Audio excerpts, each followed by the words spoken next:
చూస్ country delight, live better. ఇప్పుడే country delight యాప్ని download చేసుకోండి. ఆస్తి పంపకాల విషయంలో కుమార్తెలకు ఓ తండ్రికి మధ్య చిన్నపాటి గొడవ జరిగింది. దీంతో విసిగిపోయిన ఆయన 4 కోట్ల రూపాయల విలువైన ఆస్తి పత్రాలను ఆలయ హుండీలో వేశాడు. అయితే ఆ పత్రాలను ఇవ్వాలంటూ ఆలయ అధికారులను అడగ్గా విరాళంగా ఇచ్చిన ఆస్తులను తిరిగి ఇవ్వటం కుదరదని నిబంధనల ప్రకారం జాయింట్ కమిషనర్ కార్యాలయంలో పత్రాలు అప్పగిస్తామని ఆలయ అధికారులు తేల్చి చెప్పారు.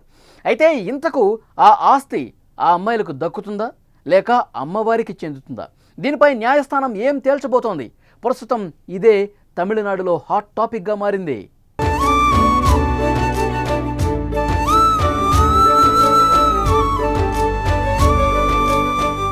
తమిళనాడులోని తిరువణ్ణామలై జిల్లాలోని అరణి సమీపంలోని కోనెయూర్ గ్రామానికి చెందిన రిటైర్డ్ ఆర్మీ జవాన్ విజయన్ తన భార్య 2 కుమార్తెలతో కలిసి పడవేడు సమీపంలోని కలికాపురంలో నివసిస్తున్నాడు.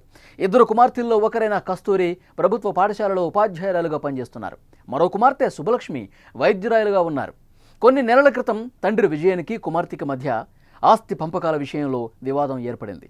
ఈ క్రమంలో అల్లుడి బంధువులు విజయన్ను బెదిరించడంతో వివాదం మరింతగా ముదిరింది. ఆస్తుల విషయంలో కుమార్తెలు తన మాట వినకపోవడంతో తీవ్రంగా కలత చెందాడు విజయన్. దీంతో 4 కోట్ల రూపాయల విలువ చేసే తన 2 ఇళ్ళు, పొలాలకు సంబంధించిన ఆస్తి పత్రాలను పాతవేడు గ్రామంలోని ప్రసిద్ధ శ్రీ రేణుకాంబాల్ ఆలయంలో హుండీలో వేశాడు.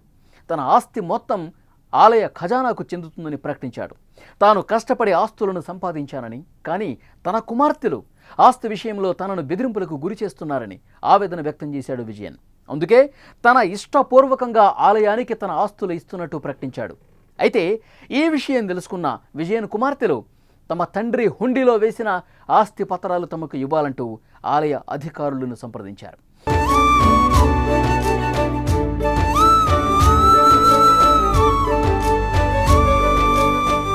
తమ తండ్రితో పాటు తల్లి కూడా ప్రభుత్వ ఉద్యోగిగా పనిచేసి ఆస్తులు సంపాదించిందని, వారిద్దరూ ఉమ్మడిగానే ఇళ్ళు, పొలాలు కొనుగోలు చేశారని చెప్తున్నారు.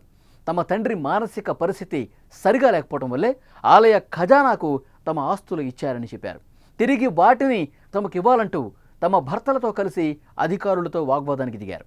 అయితే ఆ పత్రాలు ఇచ్చేందుకు ఆలయ అధికారులు మాత్రం ఒప్పుకోవడం లేదు. నిబంధనల ప్రకారం జాయింట్ కమిషనర్ కార్యాలయంలో పత్రాలు అప్పగిస్తామని ప్రకటించారు. మరోవైపు తమ కుటుంబ ఆస్తుల వ్యవహారం ఇప్పటికే కోర్టులో ఉందని, న్యాయస్థానం తీర్పు ప్రకారం ముందుకు వెళ్తామని విజయన్ కుమార్తెలు చెప్తున్నారు. మరి న్యాయస్థానం ఈ ఆస్తి వివాదానికి ఏ విధమైన ముగింపు పలుకుతుందో చూడాలి.